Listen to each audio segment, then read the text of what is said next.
Hey friends, welcome to This Prepared Life, and today we are going to talk all about freeze-drying strawberries. Freeze-dried strawberries, freeze-dried peaches, all kinds of freeze-dried fruit are one of my favorite things to run through my freeze dryer. We eat them as snacks. You can use them as baking. And have you seen the price of a bag of freeze-dried strawberries at Costco? It's astronomical. And I don't know about you, but my teenagers can eat through a bag of those in no time. So I love doing fruit in my freeze dryer. Today, let's walk through that whole process from start to finish. We're going to go down to Creepy Basement. We're going to prep these strawberries. And then you're also going to come along with me and I'm going to talk about how I package freeze-dried fruit depending on where it's going in my prepper pantry. This video is part of a collaboration by Angela at the Inquisitive Farm Life.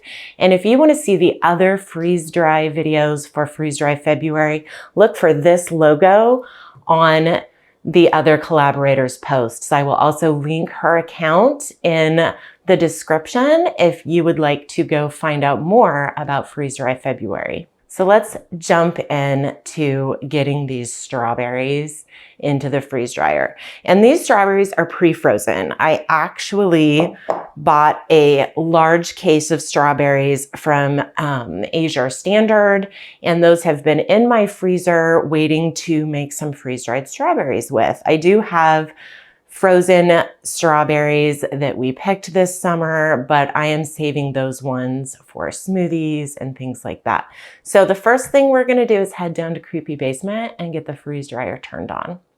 So let's head down to Creepy Basement. If this is your first time going into Creepy Basement with me, we live in a 1927 farmhouse and it was redone about 20 years ago, but the basement is still creepy. So parts of it are dirt, parts of it are cement, and this is where I keep my freeze dryer and a lot of my food storage. So welcome to Creepy Basement. Let's head on over here to my freeze dryer. This is my freeze dryer. I have not named her, and we're gonna go ahead and open this door and get the seal put back on. I do take it off when I am cleaning out the machine, and so sometimes it'll just sit up on top until I'm ready.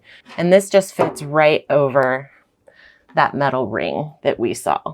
So let me test shutting my door. So when you shut the door of your freeze dryer, you should see a little black line all the way around it. And it may not be all the way around it because your freeze dryer is not under a vacuum yet. It's not sucking that door shut. But anytime I take my ring on and off, I check the seal of my door to make sure that the majority of it has that white line. And I will show you.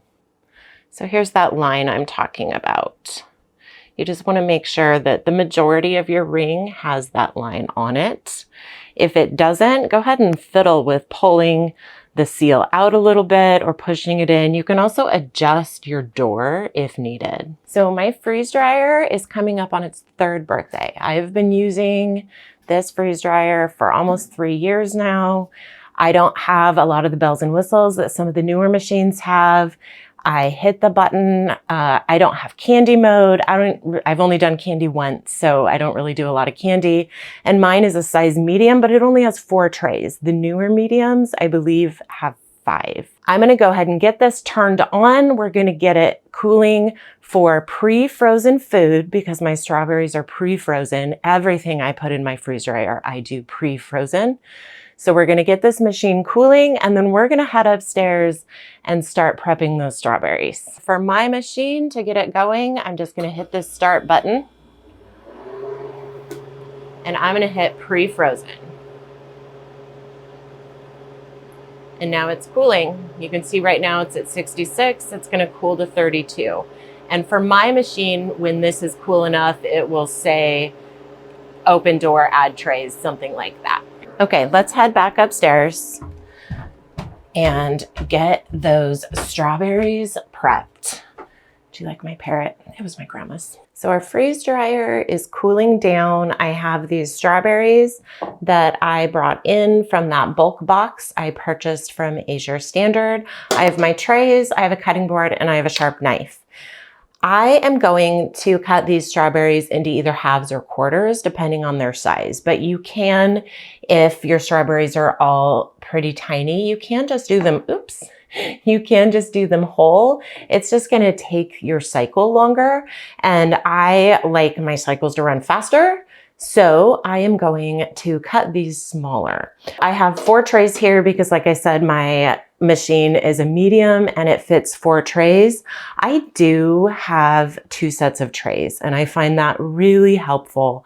I went probably, I don't know, maybe the first year and a half with 1 set of trays for my freeze dryer. And then I went and purchased another set of trays, and it has been so helpful because if I have something in my freeze dryer, I can get something else prepped on these trays. I do use cookie sheets and things like that. But if the item is liquid, like raw egg, it's super helpful to have a second set of trays. I am not going to use a liner or anything on these trays. If the food item that I'm freeze drying is sticky, I will sometimes use parchment paper, but I personally don't have the silicone trays. I haven't really felt a need for them. When I use parchment paper, I just cut it to the size, and I will typically do that for some of the fruits that when you're laying them flat, they tend to stick to the bottom. So I will use parchment paper for that. So we're going to get these strawberries chopped up because, as you can see, we have some rather large ones and some rather small ones. These are not going to freeze dry in the same amount of time. Sometimes people ask me when they see strawberries in my shorts or my reels or pictures over on Instagram, are these covered with sugar? They are not. These are just strawberries. But what you're seeing is because these were pre-frozen in a bulk bag, there's little ice crystals on them. So if you're using fresh strawberries, you're obviously not going to have those. So let's go ahead and get these chopped up. So I am not worrying about getting them organized on the tray right now. Right now, I am just going to get them chopped, get the trays filled, and then I will see what they look like on the trays. If I need to add more or if any need to be flipped a different direction. I do try and freeze dry them this way so that as much of the outer surface area is exposed. So current temperature is 57. Which is colder than my kitchen. So I'm gonna go ahead and get these put in. I just have 1 tray done so far. It is not ready to start yet. So I'm gonna go prep those other 3 trays. So we are almost done filling these trays. And a couple things to note about freeze drying fruit.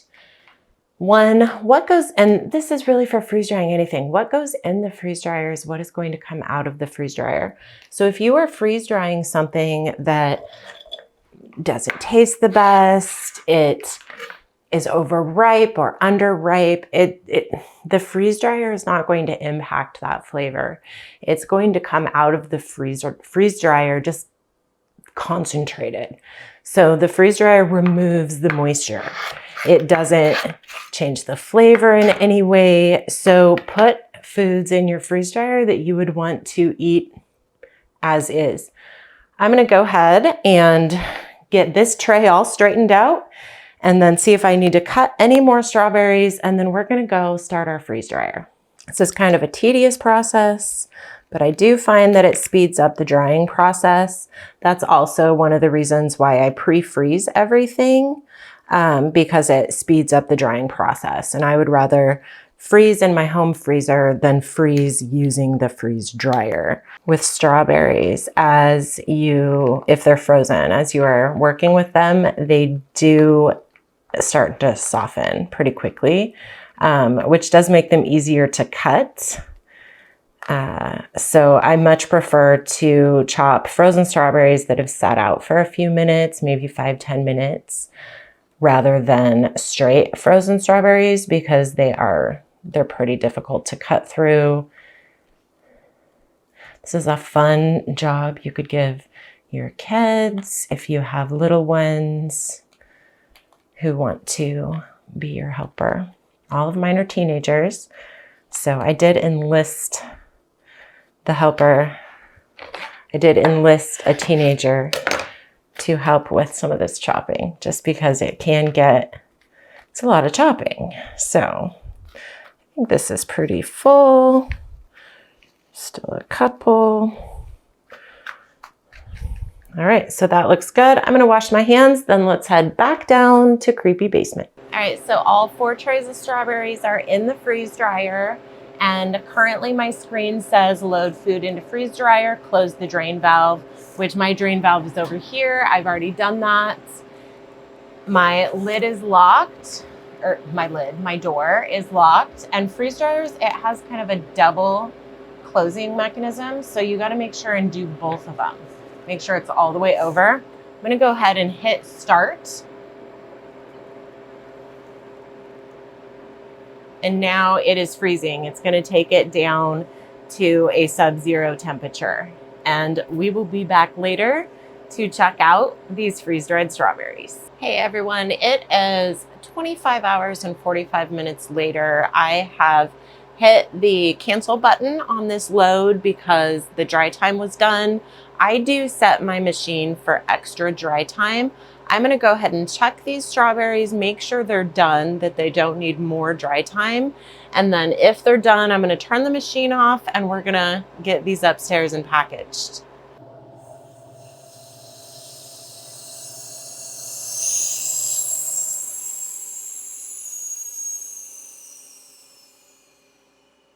So I just opened the drain valve, which is gonna allow me to open the door. No more vacuum. Let's check these out. My trays are warm, that's good. Let's see if these strawberries are dry.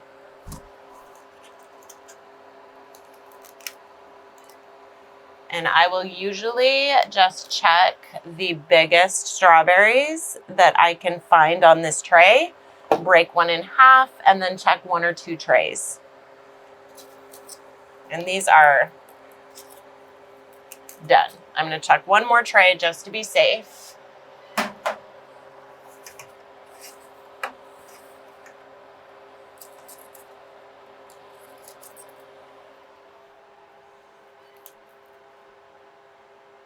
I just hit the defrost button. I told my machine I do not need more dry time. I'm gonna get these trays upstairs and we're gonna package these up, and I'm gonna walk you through that process. So now I'm gonna hit this continue button, and this is gonna defrost my machine. Make sure that your drain tube is in a bucket, because all of the water that is in this machine, all the ice, is gonna melt, go down the drain tube and into your bucket. So a few months ago, and earlier in this video I shared my machine is 3 years old, but a few months ago, my drain valve was sticking. And so I took this whole thing apart, went to my hardware store, and the guy there was super helpful in helping me find some replacement parts. And what had happened was the ball valve had just gotten rusty because 3 years of water running through that. So I'm going to show you what my drain process looks like before we head upstairs. This is my drain valve. Just got these pieces at the hardware store to replace what was on my machine. I have a tube runs to my bucket, and then this cart I got at Harbor Freight. So the machine is defrosting. I'm gonna go ahead and also show you. You can see that ice in there.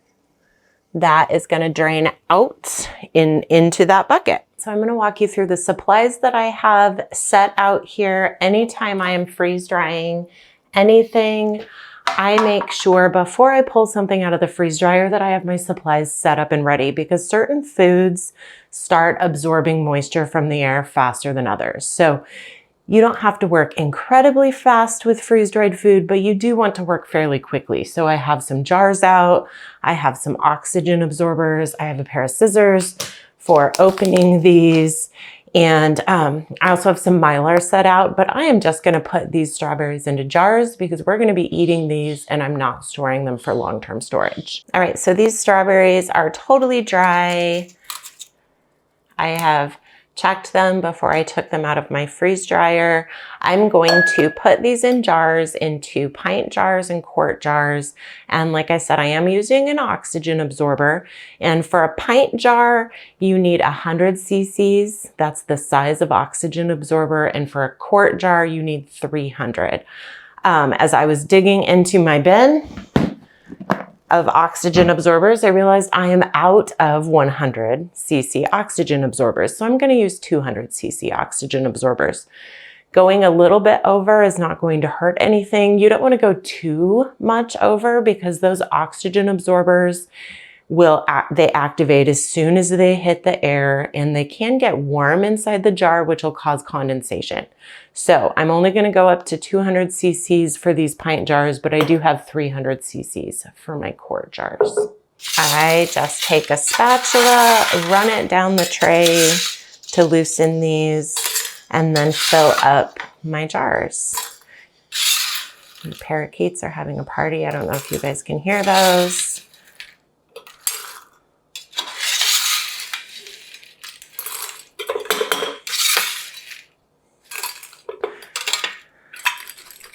So you do need to leave room for your oxygen absorber. So I'm going to pour a little bit out of those just to make sure I have enough room. I'm going to go ahead and quickly get these jars filled, and then we will talk about oxygen absorbers in a minute. Our jars are filled. Let's go ahead and get oxygen absorbers in these. I reuse my flat canning lids that I have used on other jars for dry goods and for freeze-dried goods. You do not have to use a vacuum sealer or anything like that if you are using an oxygen absorber, because the oxygen absorber is going to suck down that lid. You can, it's not going to hurt anything to use a vacuum sealer, but I choose to skip that step just because I don't need to do it. Let's go ahead and open up these oxygen absorbers. These ones are 200 cc's, so I'm gonna put them in my pint jars.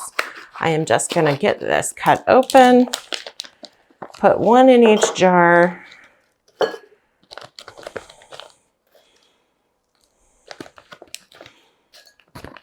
And I did not get out my impulse sealer, so I am just gonna squeeze the air out of this, fold it down, and get it put into a jar with a lid. That's gonna help keep the air out of it, so these will be good for next time. Let's go ahead and get a lid on these.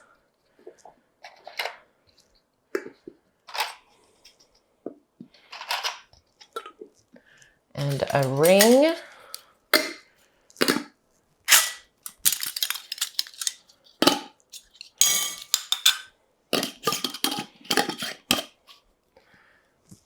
So that oxygen absorber in there, as it activates and it is sucking the oxygen, absorbing the oxygen in this jar, it's going to suck this lid down just like it would had we vacuum sealed it, or if you were water bath canning or pressure canning, you know, those lids shouldn't pop. So get these closed.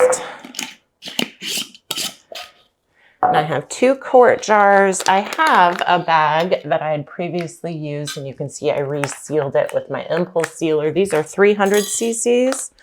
So I am going to open this, and I can tell that these are still good because they're soft. I do have one right here that I have left out and exposed so that I can show people what that looks like. I wish you could feel it, but when these are no longer good, they feel very hard, whereas this one feels soft and pliable. So you can definitely feel the difference in an oxygen absorber that has not been used up versus one that has. So just like last time, I'm gonna get these put into the jar. Get my lids on. Oop. I am not going to use that one. I don't know if you can see that, but it got bent a little bit.